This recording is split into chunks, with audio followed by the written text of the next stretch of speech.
तर मित्रांनो, आपण पाहूया की मार्केटबद्दल बरेचसे आपल्या माइंडमध्ये संभ्रम असतात. ते आपण संभ्रम थोडे दूर करूया. तर पहा, पहिला जो पॉइंट मी इथे शेअर केलेला आहे, तो आहे शेअर मार्केट म्हणजे सट्टा आहे. एक लक्षात घ्या, शेअर मार्केटकडे जर सट्टा म्हणून पाहत असाल, तर तुमचा दृष्टिकोन कधी बदलू शकतो. ज्यावेळेस तुम्ही शेअर मार्केटबद्दलची प्रॉपर माहिती घ्याल किंवा शेअर मार्केटचं व्यवस्थित नॉलेज घ्याल, त्या नॉलेजनंतर तुम्हाला एक लक्षात येईल की शेअर मार्केट हा काही सट्टा नाहीये. शेअर मार्केट हा व्यवस्थित स्टडी करून एक चांगल्यापैकी एक व्यवसाय होऊ शकतो. चांगल्यापैकी एक आपलं उपजीविकेचं साधन होऊ शकतं. म्हणून शेअर मार्केटकडे तुम्ही सट्टा म्हणून पाहू नका. अ, आता तुम्ही पाहिलं असेल की बऱ्याच ठिकाणी शेअर मार्केटचे क्लासेस चालतात. त्या पद्धतीने तुम्ही कुठे पाहिलंय का, की सट्ट्याचे देखील असे क्लासेस चालतात? नाही ना. म्हणून मग मी तुम्हाला तेच सांगतोय, की शेअर मार्केट आणि सट्टा याच्यामध्ये खूप मोठी तफावत आहे. 2 नंबरचा पॉइंट पहा. 2 नंबरचा पॉइंट आहे, शेअर मार्केट हे फक्त तज्ञ लोकांसाठी. एक काळ होता, की ठीक आहे, अ, ह्या ज्या पॉइंटला आहे, ह्या पॉइंटला आपण योग्य समजू शकत होतो. पण अ, आजच्या जगामध्ये म्हणजे एआयचा जो काही आता वापर वाढलेला आहे, म्हणजे आपल्याही पुढे हे इंटरनेट निघून चाललेलं आहे, की आपल्या नॉलेजच्या पलीकडे. तर एक काळ असा होता, की खरंचच तज्ञ लोकांसाठीच हे मार्केट होतं. पण अगदी मार्केट आपल्या खिशामध्ये म्हणजे अगदी आपल्या मोबाईलमध्ये येऊन पोहोचलेलं आहे, की जे तज्ञ लोकांना माहिती होतं त्या गोष्टी आता अगदी छोट्या इन्व्हेस्टरला देखील माहिती झालेल्या आहेत. मार्केटमध्ये कसं काम करायचं, मार्केटबद्दलचा स्टडी, या सगळ्या काही गोष्टी छोट्या इन्व्हेस्टरला देखील माहिती आहे. म्हणून आपण ह्या पद्धतीने विचार करणं, की हे फक्त तज्ञ लोकांचं काम आहे. हा विचार काहीतरी चुकीचा असू शकतो आता.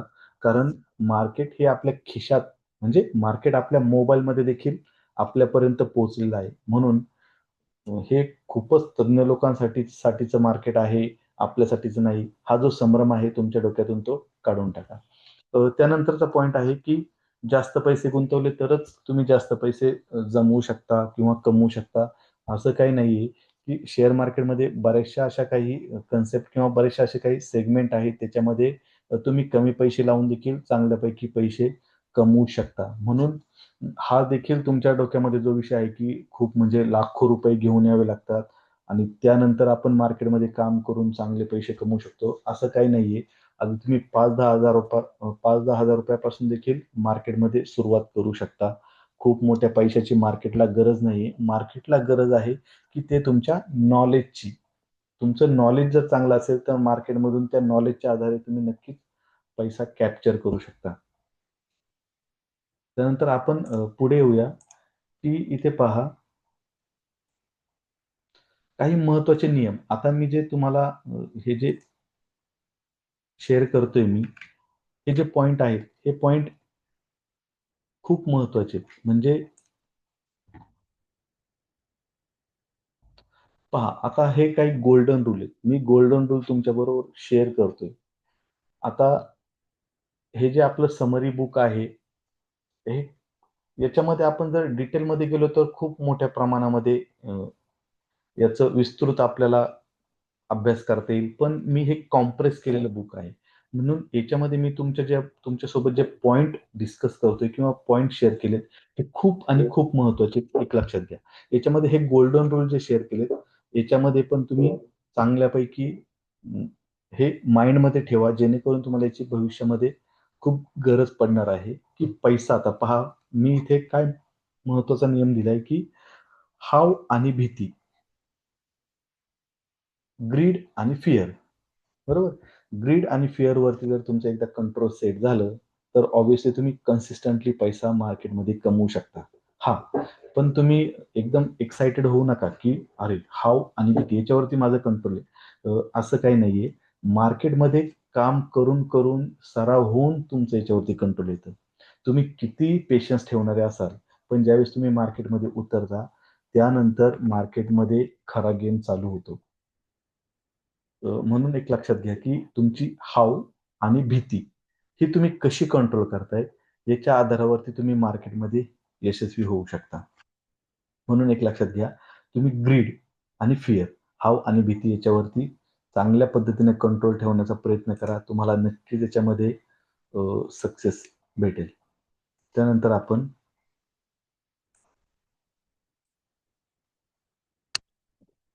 पहा इथे मी आता पुढच्या पॉईंटवर येऊया. मार्केटचे काही महत्त्वाचे नियम मी तुमच्याबरोबर शेअर केले. आता हे शेअर करण्याचं कारण काय की अ, एक काळ असा होता की मीही तुमच्या लेव्हलनीच म्हणजे मलाही मार्केटबद्दल काही माहिती नव्हती.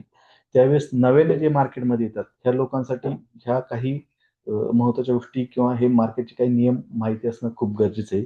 त्याच्यामध्ये पहा, पहिला नियम आहे स्वतः शिका, स्वतः करा. म्हणजे मार्केटमध्ये काम करत असताना तुम्ही स्वतः शिकून घ्या आणि स्वतः काम करा मार्केटमध्ये. काय होतं ना, की बरेचदा आपण आपले पैसे लोकांकडे वापरायला देतो आणि "तू कर, तू मला पैसे कमवून दे, म्हणजे तुला प्रॉफिट होईल, त्यावेळेस मला प्रॉफिट दे." हे अशा पद्धतीनं काम करणं खूप चुकीचं आहे, की याच्यामध्ये काय होतं ना, की कधी-कधी त्या व्यक्तीकडून पैसे निघूनही जातात. आपल्याला माहितीही नसतात. त्यानंतर तो व्यक्ती हात वर करतो, "बाबा माझ्याकडले पैसे संपलेत." अ, अशा वेळेस जर तुम्ही म्हणजे काय करू शकता, की अशा वेळेस त्या व्यक्तीकडे पैसे दिले ते. त्या व्यक्तीने पूर्णपणे हात वरती केलेत. काय करू शकता? एक लक्षात घ्या. म्हणून स्वतः शिका शेअर मार्केटमध्ये आणि स्वतः काम करा. 2 नंबरचा पॉइंट आहे, इतरांच्या टिप्सवर अवलंबून राहू नका. मार्केटमध्ये एकदा डीमॅट अकाउंट ओपन झालं, की काय होतं, की तुम्हाला बरेचसे कॉल ॲडवायझरचे फोन यायला सुरुवात होतात. सुरुवातीला काही कॉल्स तुम्हाला फ्रीमध्ये देखील दिले जातात. तुमचा ट्रस्ट बिल्डअप होतो आणि एकदा ट्रस्ट बिल्डअप झाला, की ते तुमचे पैसे उकळायला सुरुवात करतात. उकळायला म्हणजे कसं की तुम्हाला तुमचे ते सबस्क्रिप्शन घेतात आणि सबस्क्रिप्शन घेतल्यानंतर तुम्हाला जे कॉल द्यायला सुरुवात होतात, त्या कॉलमध्ये कधी पॉझिटिव्ह कॉल येतात, कधी निगेटिव्ह कॉल येतात. आपल्या पैशाची लेव्हल किंवा आपल्याकडे असलेली जी आर्थिक परिस्थिती ही त्यांना काही माहिती नसते. ते त्या आधारावरती काय एनालिसिस करून आपल्याला कॉल वगैरे प्रोव्हाईड करत नाहीत. त्यांना फक्त एक बायिंग प्राइस, सेलिंग प्राइस हे सेट करून देतात आणि तुम्ही तुमच्या पद्धतीने ट्रेड करा. पण खरी परिस्थिती ही आपल्याला माहिती असते, की आपण कोणता ट्रेड घेऊ शकतो, कोणता नाही. त्यासाठी आपल्याला पैसे लागतात किती. म्हणूनसाठी एक लक्षात घ्या, कॉल प्रोव्हाईड करणाऱ्या लोकांना याची काही एक कल्पना नसते, की तुमच्याकडे नेमकं पैसे किती आहे, काय किती? ते लोकं ब्लाइंडली तुम्हाला कॉल शेअर करतात आणि त्या पद्धतीनं आपण मोठ्या प्रमाणामध्ये त्यात पैसे गुंतवतो. कधी-कधी मोठ्या प्रमाणात लॉसही होतो. म्हणून एक लक्षात घ्या, इतरांच्या टिप्सवर आपल्याला आपल्याला अवलंबून राहायचं नाहीये. तुम्हाला मी आपल्या क्लासमध्ये कॉल कसे जनरेट करायचे हे देखील आपण शिकणार आहे. त्याच्यामुळे आपल्याला गरज नाही कुणाच्या कॉल्सची वगैरे देखील. त्यानंतर पुढचा पॉइंट आहे, सकारात्मक लोकांच्या संपर्कात राहा. आता पहा, मार्केटबद्दल चर्चा करायला गेलो, की पहिल्यांदा आपल्यासमोर लॉस झालेल्या लोकांच्या स्टोरी शेअर व्हायला सुरुवात होतात. याचे तेवढे गेले, त्याचे एवढे गेले. एक लक्षात घ्या, की सकारात्मक पॉझिटिव्ह लोकं कोण आहे? मार्केटबद्दल सकारात्मक कोण तुम्हाला सांगू शकतं, की ज्या व्यक्तीला खरंच मार्केटची प्रॉपर माहिती आहे. ज्या व्यक्तीचे मार्केटमध्ये असेच डोळे झाकून पैसे लावलेत आणि डोळे झाकून पैसे गेलेत, ह्या लोकांकडून ज्ञान घेऊन तुम्ही मार्केटमध्ये सक्सेस होऊ शकत नाही. ज्या व्यक्तींना प्रॉपर नॉलेज आहे, ज्या व्यक्ती मार्केटबद्दल पॉझिटिव्ह आहेत, अशा लोकांच्या संपर्कात राहा. जेणेकरून काय होईल, की तुम्हाला मार्केटबद्दल पाहण्याचा दृष्टिकोन पॉझिटिव्ह होऊन जाईल. तिथं काय होतं, की बरीचशी लोकं निगेटिव्ह गोष्टी शेअर करतात आणि मग आपण पण देखील कधी-कधी लॉस झाला तर आपण डिप्रेसमध्ये जातो. त्या लोकांच्या गोष्टींना बळी पडतो आणि कधी-कधी आपण म्हणतो, "नाही, हे मार्केट म्हणजे सट्टाच आहे." एक लक्षात घ्या, असा प्रकार नाहीये. त्यानंतर योग्य झोनमध्येच ट्रेड करा. आता काय होतं ना, की आपण मार्केटमध्ये काम करतोय. चला आपलं ठरलं दॅट्स इट. रोजच्या रोज आपला ट्रेड झाला पाहिजे, असं काही नाहीये. रोज ट्रेड झालाच पाहिजे अशी काही मार्केटने तुम्हाला अट टाकलेली नाहीये. एक लक्षात घ्या, काही झोन असतात, काही बायरचे झोन असतात, काही सेलरचे झोन असतात, काही नो ट्रेड झोन असतात. हे सगळे झोन आपल्याला एनालिसिस करून शोधायचे असतात आणि यामध्येच आपल्याला ट्रेड करायचा असतो. आपण कधी-कधी ब्लाइंडली लॉस झालाय ना, मला लॉस रिकव्हर करायचा आहे. मी सारखे ट्रेड टाकणार. त्याच्यामध्ये लॉस होत राहतात. असं करायचं नाही. एक लक्षात घ्या. आपण पुढे काही स्ट्रॅटेजीज असतील, काही ट्रेडिंगच्या बऱ्याचशा ट्रिक्स असतील, त्या आधारावरती आपल्याला काम करायचे आणि त्या आधाराच्या बेसवरती आपल्याला झोन शोधायचे. त्या झोनमध्ये कोणाचं वर्चस्व आहे हे शोधायचं आणि त्या पद्धतीने आपल्याला मार्केटमध्ये काम करायचंय. त्यानंतर पहा, तुमच्या भावनांना आवर घाला. भावनांना म्हणजे काय, मगाशी मी जे ग्रीड आणि फिअर हे जे बोललो होतो, गोल्डन रूल हा खूप महत्वाचा आहे. म्हणजे याच्यावरती आपण कंट्रोल असेल, तर आपण मार्केटमध्ये चांगल्यापैकी सर्व्हायव्हल होऊ शकतो. म्हणजेच मला काय म्हणायचंय, की तुमच्या भावनांना ह्या ज्या आपल्या ग्रीड आणि फिअर ह्या एक एक प्रकारच्या आपल्या भावना आहेत. याच्यावरती आपण नक्कीच कंट्रोल जर आणलं तर आपण मार्केटमध्ये यशस्वी होऊ शकतो. पहा, हे मार्केटचे काही खूप आणि खूप महत्त्वाचे नियम मी तुमच्याबरोबर शेअर केलेत. याच्यामध्ये तुम्हाला फापट पसारा कुठेही दिसत नाहीये. ह्या आधारावरती तुम्ही मार्केटमध्ये काम करा. इतरांच्या टिप्स घेऊ नका. चांगल्यापैकी तुम्हाला नक्कीच रिझल्ट भेटेल.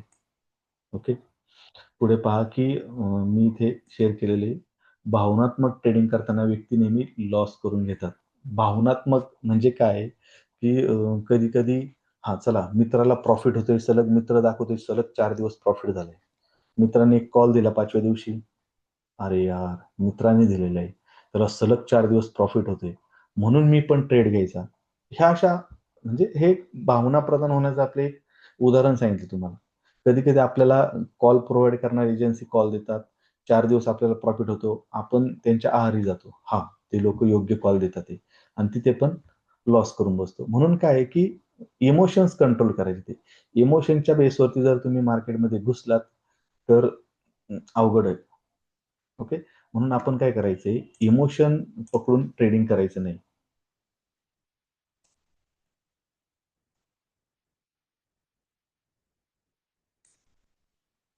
त्यानंतर पहा वेळेचे महत्त्व. आता काय होतं ना, की मार्केटमध्ये आपण वेळेला महत्त्व देणं खूप गरजेचं आहे. मार्केटमध्ये काम करताना योग्य वेळी, योग्य ठिकाणी एंट्री घेणं, योग्य वेळी बाहेर पडणं, हे खूप महत्त्वाचं आहे. हे डिसिप्लिन आता मार्केटमध्ये काम करत असताना ही डिसिप्लिन आपल्याला कशी डेव्हलप होते, म्हणजे एक लक्षात घ्या, आपल्या रेग्युलर जीवनामध्ये देखील आपल्याला डिसिप्लिन जर वेळेची असेल, तर मात्र तुम्ही मार्केटमध्ये देखील प्रॉपर डिसिप्लिन पाळून चांगलं काम करू शकता. म्हणजे आपल्याला कसं कधी कुठल्या ठिकाणी वेळेवर पोहोचायची सवय नाही, वेळेवर कोणत्या गोष्टी करायची सवय नाही. हे जर आपल्या आचरणात असेल ना, तर मार्केटमध्ये देखील तुमच्याकडून हेच होणार आहे. एक लक्षात घ्या. म्हणून मार्केटमध्ये काम करताना आपल्या प्रायव्हेट लाईफमध्ये देखील डिसिप्लिन असणं महत्त्वाचं आहे. तर तुम्ही असं नाही करू शकत, की हां, प्रायव्हेट लाईफमध्ये मी खूप डिसिप्लिनरी आहे आणि मी मार्केटमध्ये आल्यानंतर पण त्याच डिसिप्लिनमध्ये काम करू शकत नाही. असं नाही. जर तुम्ही प्रायव्हेट लाईफमध्ये एक डिसिप्लिनरी पर्सन असाल, तर मार्केटमध्ये देखील आल्यानंतर तुम्ही चांगल्यापैकी डिसिप्लिन पाळून वेळेला म्हणजे वेळेला इज्जत देऊन तुम्ही मार्केटमधून पैसे नक्कीच कमवू शकता. हा देखील मला सर्वात महत्त्वाचा पॉइंट तुमच्याबरोबर शेअर करायचा होता. म्हणून वेळेला देखील तुम्ही महत्त्व देत चला. योग्य वेळेत काम करा. योग्य वेळेत काम केलं तुम्हाला नफा देखील चांगल्यापैकी भेटून जाईल.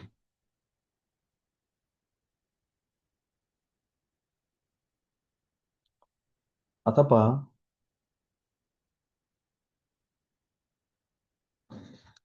मार्केटमध्ये आपण अशा काही व्यक्ती पाहतो, की ज्या पॉझिटिव्ह बोलत असतात, काही व्यक्ती अशा असतात, त्या निगेटिव्ह बोलत असतात. तर आता मी खाली काही कॅटेगरी पाडलेल्या आहेत, की हे यशस्वी लोकं नक्की कोण आहेत? अयशस्वी लोकं नक्की कोण आहेत? तर चला आपण ते काही पॉइंट आहेत, ते देखील आपण थोडे डिस्कस करूया.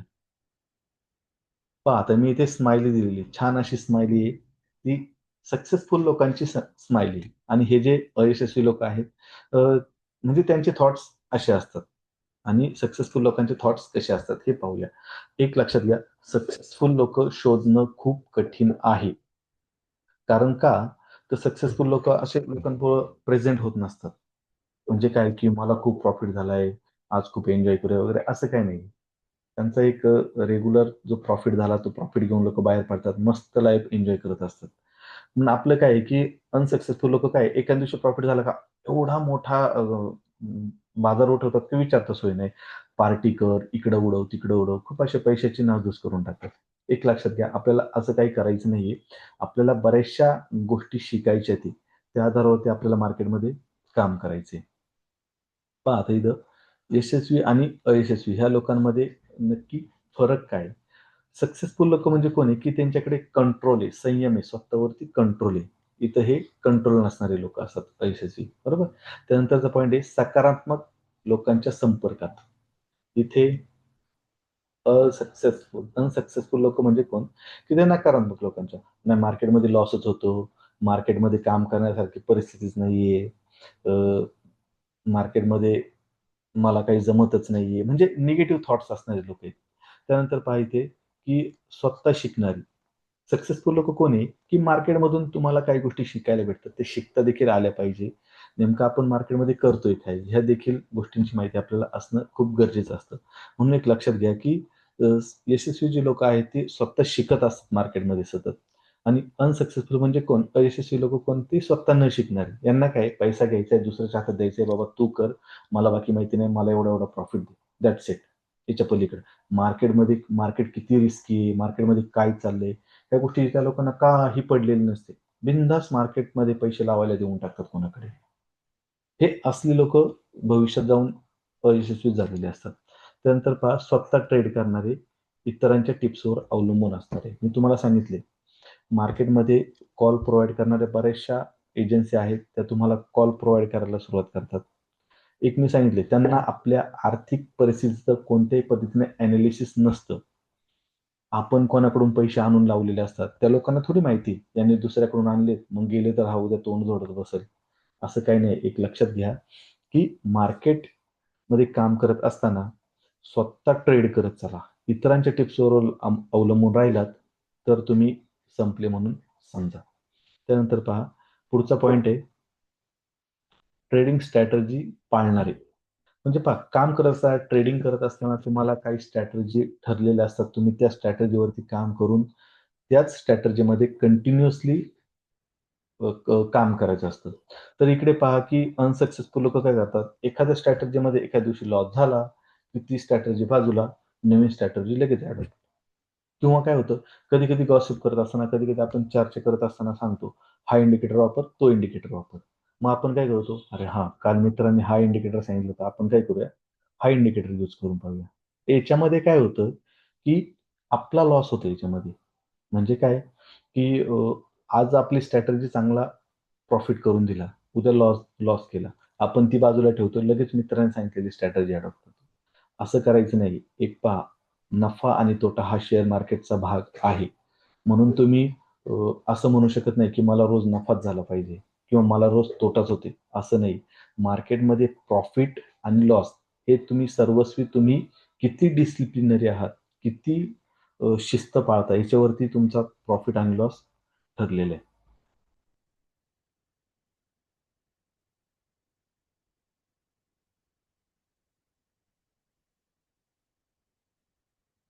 त्यानंतर पहा, एक ठराविक स्ट्रॅटेजीनुसार ट्रेड करणारे. मी काय सांगितलेलं आहे, की वारंवार हे लोकं स्ट्रॅटेजी बदलत नसतात.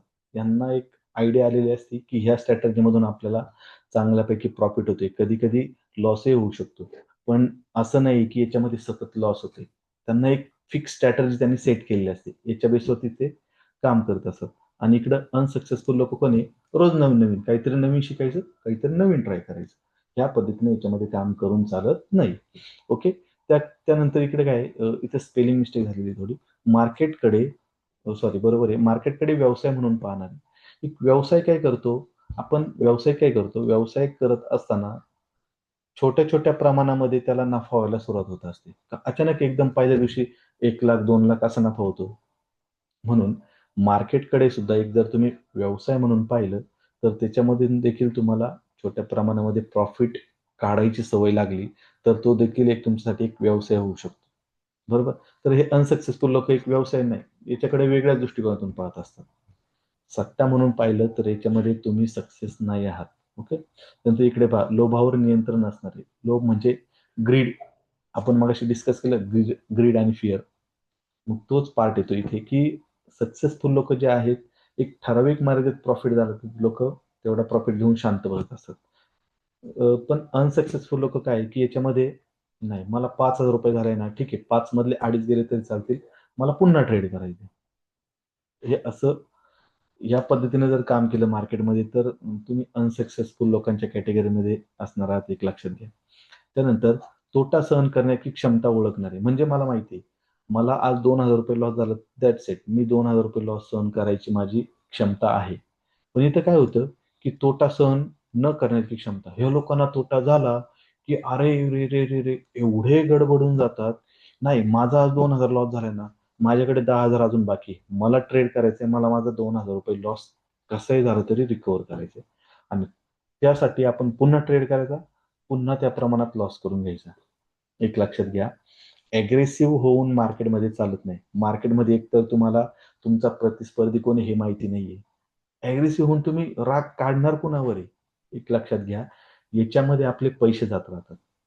म्हणून आपण थोडं आपल्या क्षमता ओळखता आल्या पाहिजे आपल्याला. थोडं आपल्याला थांबायची पण सवय असली पाहिजे. बरोबर? म्हणून क्षमतेनुसार ही लोकं गुंतवणूक करत असतात. तिथं काय होतं, कधी-कधी आपल्याला एखादी चांगली टिप्स आलेली असते. त्या टिप्स सक्सेसफुल होताना देखील दिसते आणि मग मोठ्या प्रमाणात आपण कुठून तरी पैसा उचलतो, याच्यामध्ये टाकून देतो. आपण काय करतो, कॅल्क्युलेशन कसं असतं आपलं पहा. हां, कर्जाला व्याजदर 9% 10%. चला 10% ने कर्ज उचलू. इकडे आपल्याला जवळपास 15 ते 20% रिटर्न्स भेटणार आहे. आणि मग काय करू आपण, ते रिटर्न्स काढू, 10% व्याजासह आपण इकडे भरू, बाकीचं राहिलेलं आपलं प्रॉफिट. हे हे खूप म्हणजे ही सायकॉलॉजी खूप विचित्र आहे. याच्यामध्ये कधी अशा गोष्टी घडतील, ह्या आधारावरती आपण कर्ज काढायचं, तिकडे गुंतवायचे, मग पैसे कमवायचे, मग फेडू, ह्या गोष्टी डोक्यात ठेवू नका. कर्ज काढून तर कधीच काम करायचं नाही, एक लक्षात घ्या. ओके. इतरांशी तुलना न करणारे. आता हे जे सक्सेसफुल लोकं असतात ना, हे कधी इतरांबरोबर तुलना नाही करत. तुला 2,000 भेटले, मला 3,000 भेटले. तुला 5 भेटले, मला 6 भेटलेच पाहिजे. ह्या पद्धतीने त्या लोकांना काही पडलेलं नसतं. ती लोकं दिवसाचा ठरलेला प्रॉफिट घेतला किंवा ठरलेला लॉस जर झाला, तर ती लोकं शेअर मार्केटमध्ये थांबतात. दुसरा दिवस आहे ना शेअर बाजारामध्ये. का तुम्ही एकदा झोपले का कायमचे झोपणारच आहे. दुसरा दिवस उजाडतोय ना. ठीक आहे. आणि अजून एक गोष्ट म्हणजे मार्केटमध्ये 5च दिवस काम करायचे मित्रांनो तुम्हाला. 5 दिवस काम करायचंय, तर किती म्हणजे इकडे जर व्यवसाय म्हणून पाहायला सुरुवात केली, तर किती भारी ना. 5 दिवस ते पण सकाळी 9 ते दुपारी 3:30 वाजेपर्यंत मार्केट चालू असतं. 9:15ला चालू झालेलं मार्केट 3:30 वाजता संपून जातं. किती शॉर्ट स्पॅनमध्ये चांगलं काम करता येण्यासारखं आहे, रोजीरोटी चांगली कमवता येण्यासारखं काम आहे. म्हणून याच्यामध्ये चांगलं काम करा. जर तुम्ही बॅड थिंग्सने किंवा निगेटिव्ह विचाराने याच्यामध्ये आला असाल, तर तुमचा म्हणजे नाश अटळ आहे, एक लक्षात घ्या. म्हणून आपल्याला काय करायचंय, याच्यामध्ये काम करताना आपल्याला कोणाबरोबर कंपॅरिझन देखील करायचं नाही. म्हणजे काय, की हा चांगले पैसे कमवतोय, मग मी कमवू. प्रत्येकाची बुद्धिमत्ता, प्रत्येकाची पैसे लावण्याची कॅपॅसिटी याच्यामध्ये फरक आहे ना. का आपण डायरेक्ट याने 1,00,000 लावले, मग मी 1,00,000 लावेन. अरे तू आणणार कुठून 1,00,000? तुझ्याकडे पाहिजे ना काम करण्यासाठी. बरोबर? त्यानंतर याने ₹2,000 लॉस सहन केलाय. नाही, मी 2,000 लॉस सहन नाही करू. अरे असं कसं? त्याने 1,00,000 आणले, तू 1,00,000 आणले. त्याने लॉस सहन केलाय, मग तू का नाही लॉस सहन करत? असं नाहीये. प्रत्येकाची कॅपॅसिटी, प्रत्येकाची अ, आर्थिक असेसमेंट, फायनान्शियल असेसमेंट वेगवेगळी आहे. तुम्हाला तुमची फायनान्शियल असेसमेंट कशी करायची ते देखील आपण टप्प्या-टप्प्यात पुढे शिकणार आहोत. ओके. चला पुढच्या पॉइंटवर येऊया. स्टॉप लॉस लावणारे. पहा, आता शेअर मार्केटमध्ये काम करत असताना कधी-कधी काय होतं, की मोठ्या प्रमाणामध्ये आपल्याला प्रॉफिट झालेला असतो. मग प्रॉफिट झालंय म्हणून मग आपण अजून प्रॉफिटची अपेक्षा करणं हे योग्य आहे का? नाही. मार्केटमध्ये कुठेतरी आपल्याला थांबता आलं पाहिजे. म्हणजेच ही लोकं काय, की कुठेतरी स्टॉप लॉस लावत लावत चाललेली असतात. म्हणजे पहा, प्रॉफिट झाला तर तो स्टॉप लॉस वरती घेणं, अजून प्रॉफिट झालं तर वरती घेणं. म्हणजे कुठेतरी तो शेअर्स पुन्हा रिटर्न आला किंवा ती किंमत पुन्हा रिटर्न्स आली, तर कुठेतरी ती कट होणार आहे. कुठेतरी तुमचा प्रॉफिट सेव्ह राहणार आहे. पण ही काही लोकं काय आहेत, की पैशाची लोकं काय आहेत, की चला मला लॉस झालेला आहे किंवा मला प्रॉफिट होतोय ना, मला अजून मोठ्या प्रमाणात प्रॉफिट पाहिजे. मी स्टॉप लॉसच लावणार नाही. मला कुठे थांबायचं नाही.